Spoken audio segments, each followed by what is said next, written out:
I am working on columns now in my lap blanket, and all this is just alternating colors so that every time my shuttle goes through, it's in the same, each color is in the same shed as before. So the brown is always going to be in this shed. Whoops, I didn't mean to change colors there.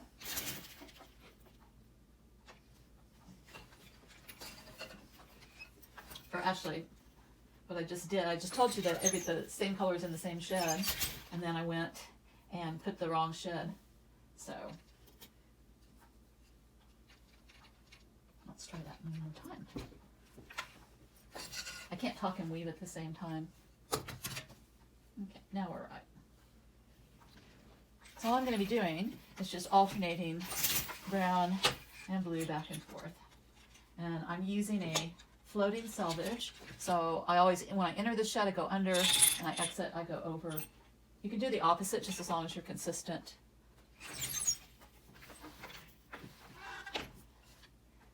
And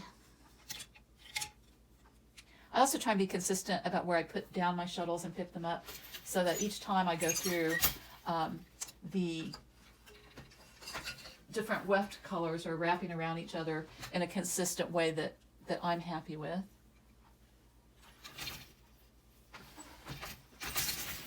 So for this particular one, I found if I put my shuttle that just came through closest to the fell line, and then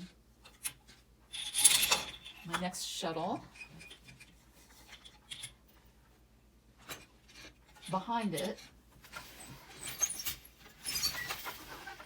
and then I pick up this shuttle that was closest to the fell line, and so the wefts are just right where I want them. And that's kind of up to you how you want them to work. You just want to be consistent on how you do it. So put that one down, and now the blue. So it's just back and forth, back and forth. So you can make this pattern go on as long as you want to.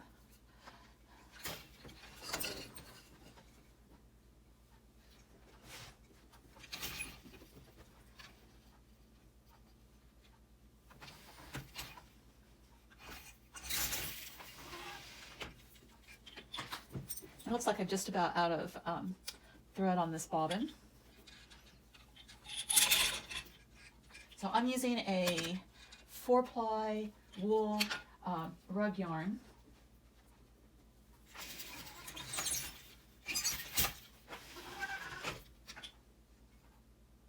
Oops.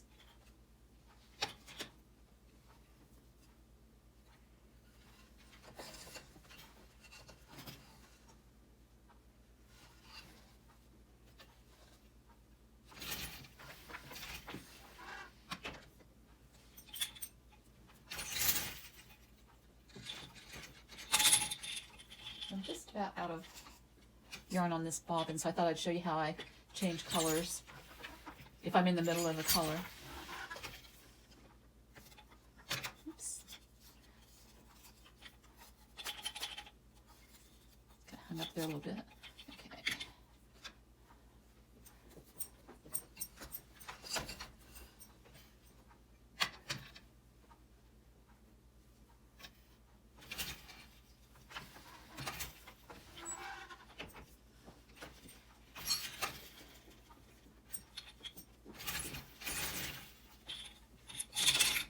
Okay. So when I get to the edge of my thread on this particular rug yarn that I'm using, it's not a very strong rug yarn, and so what I like to do is break it so that I get this kind of feathered out end, and I just lay it in the shed. Oops.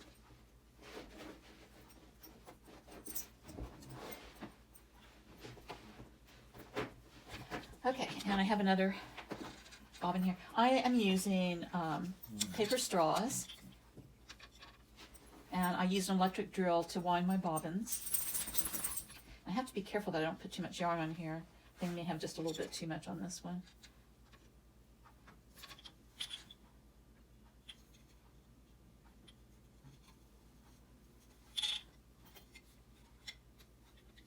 Yes, if I put too much in here, it doesn't roll, so I got pretty close that time.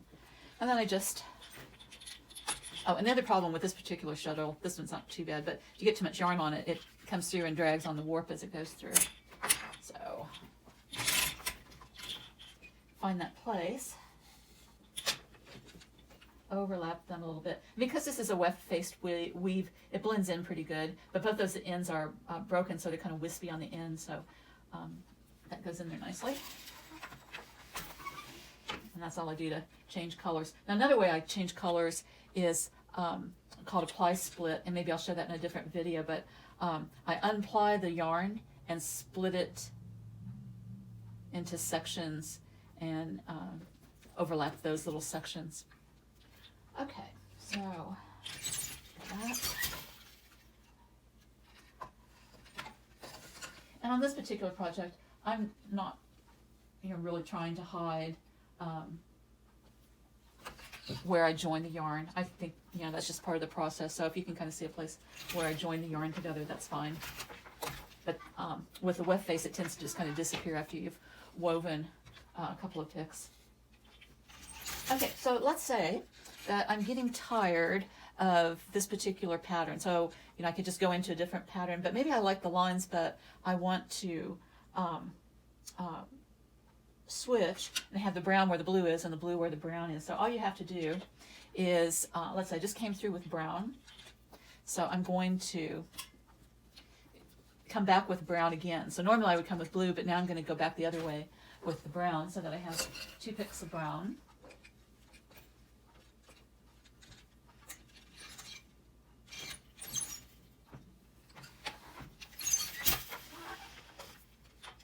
And now I start alternating again.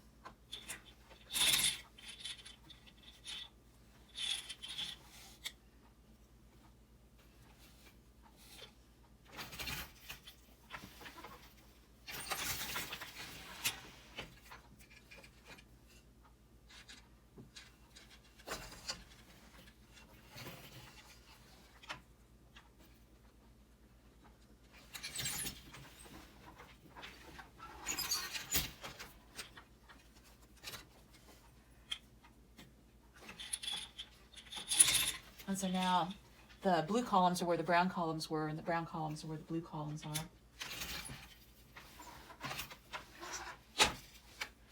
So just by combining the different combinations of number of picks, you can change your different patterns.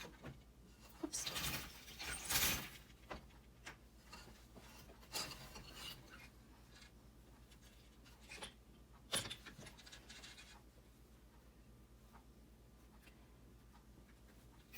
I like to, because this is weft face, you need to bubble in quite a bit of weft. But if you put too much, then you're going to have like little weird little loops popping up. I like to do like a little hill, but there's no reason that you can't angle it, at an angle like that. It's just kind of up to you what you like. I kind of like doing it this way because I can kind of control what's happening over here at this weft and at this weft.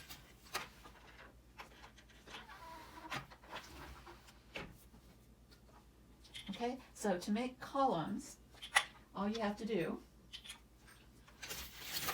is alternate your weft colors as long as you want it to be, as much as you want it to be.